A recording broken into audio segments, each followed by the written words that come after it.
Chapter 43. On to Canaan again. God spoke to Aaron once again during those trying 38 years of wandering the desert. This time it was to remind him of several very important matters. One was the subject of tithing. How God explains tithing. A tithe is a tenth part of anything, especially the tenth of one's increase, whether that increase be in wages, livestock, or crops. A tenth part of anyone's increase belongs to God. God uses it for his work, and in the Old Testament times the Levites did his physical work, so God paid them for their work by these tithes. This tithe, which is actually God's, became the only inheritance of the Levites, inasmuch as they were not allowed to own farming land on which to earn an income. They were to live and carry on God's work with this tenth, and in turn they were to tithe what they received from God by paying a tenth of that to Aaron's family, which held the high priesthood. Numbers chapter 18 verses 8 through 32. This was a simple but effective system God gave to the Israelites for financing God's physical work and all things that had to do with the tabernacle. Today, the tithe still belongs to God, and he uses it for his work today, preaching the gospel. This doesn't mean that present-day organizations that falsely call themselves Christian are to receive God's tithe. They are not connected with God or his true church. God's spiritual work of preaching the gospel has replaced the physical duties of the Levites, and tithes are to only go to those who represent it. Ordinarily, it would be a simple matter to figure out what a tenth of money wages would be. But some might wonder how one whose increase was only a sheep would give a tenth of a sheep, or how one who only had a garden would give a tenth of his crop. The answer is that in today's terms, the value of the sheep would be determined, and a tithe or a tenth of that value of the sheep is paid to God. Tithing is for our good? So often when the subject of tithing is brought up in these times, the same remark can be heard. If I gave a tenth of my income, my family would starve. People who carelessly make this remark do not realize that just the opposite is true. Perhaps most people don't realize or appreciate that everything they think they possess is not really theirs. It's God's. God merely allows them to use or enjoy it for a while. When we stop to consider this fact, isn't it plain that the Creator is quite generous in requiring we turn back only a tenth for financing his work? The tithing law was not instituted for God's benefit. He owns the world and everything in it. Psalm chapter 24 verse 1 and chapter 50 verse 10. God gave the tithing law for our good. Our responsibility for handling some of God's money as his stewards helps us to learn to love others and enjoy giving back. This develops in us God's type of character and trains us for eternal life's true riches. Luke chapter 16 verses 1 through 11. To add to his generosity, God has made a sacred promise with us that he will increase our material wealth if only we are faithful in paying him what we owe. Malachi chapter 3 verses 10 and 11. Can you imagine one person saying the same thing to another, that if he will pay what he owes, that the creditor will see to it that the debtor will receive a large financial reward?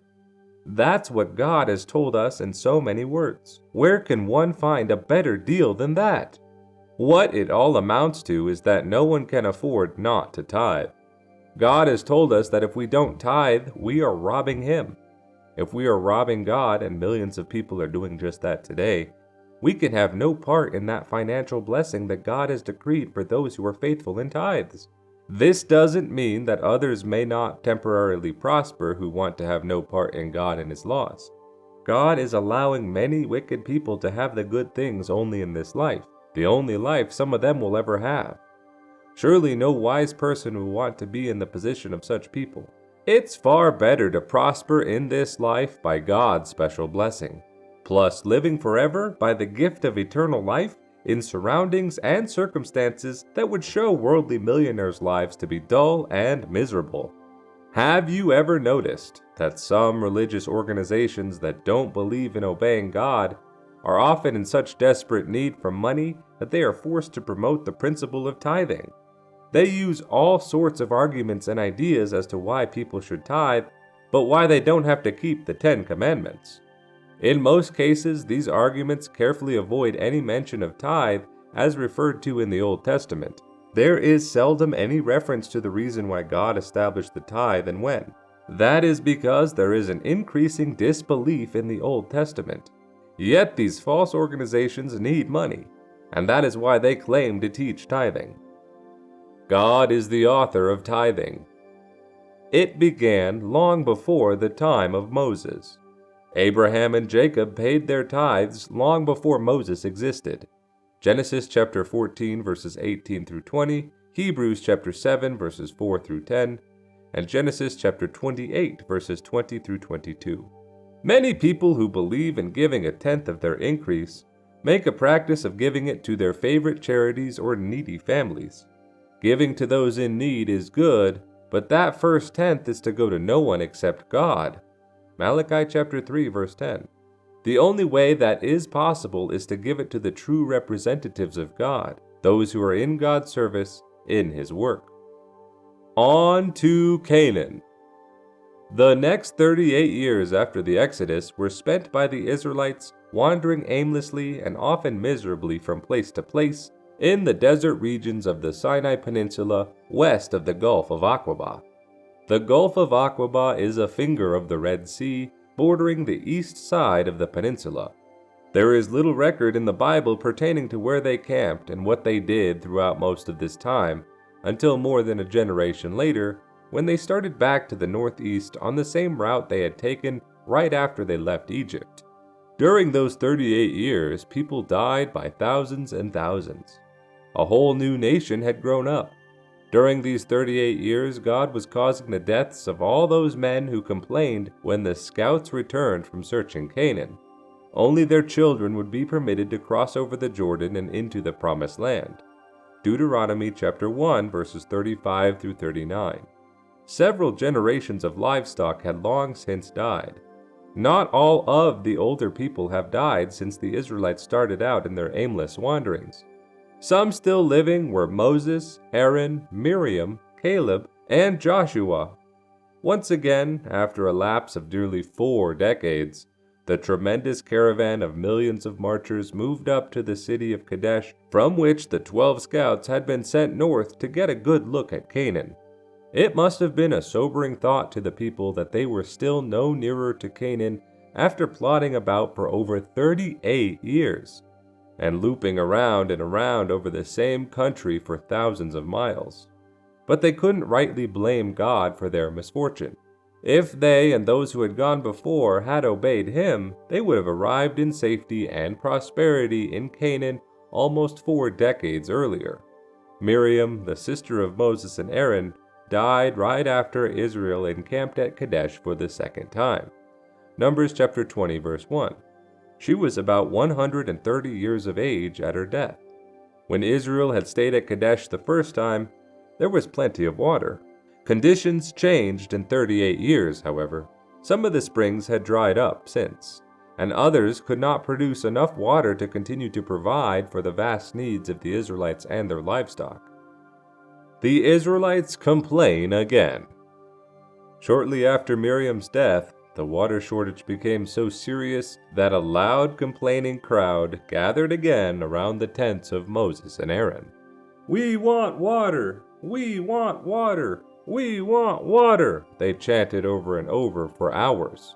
Numbers chapter 20 verse 2.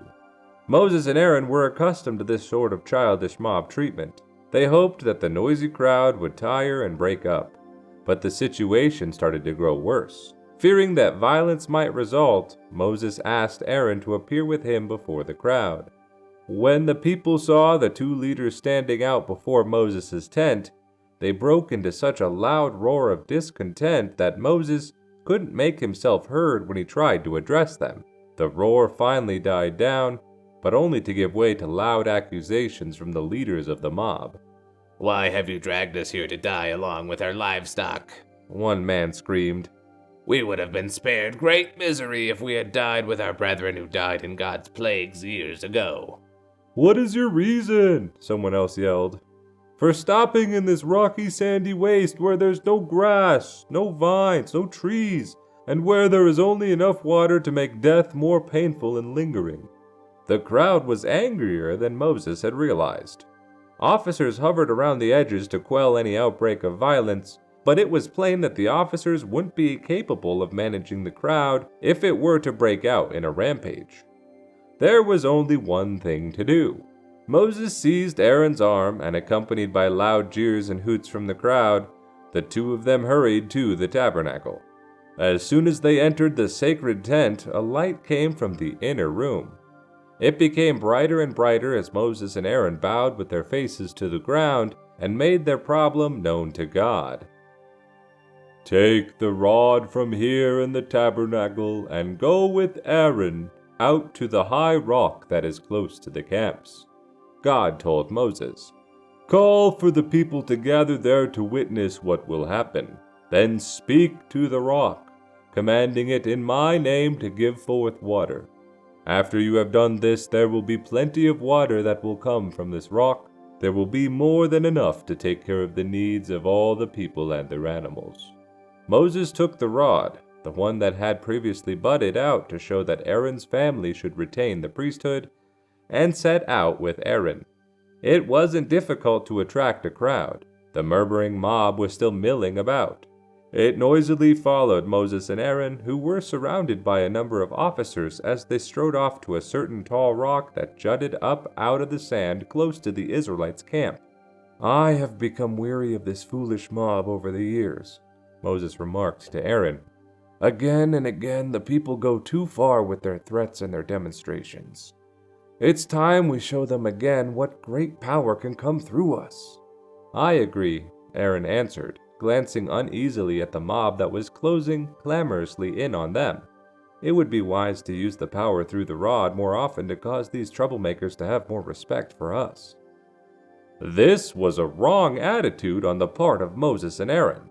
They should have been more concerned with showing God's power and causing the crowd to respect Him.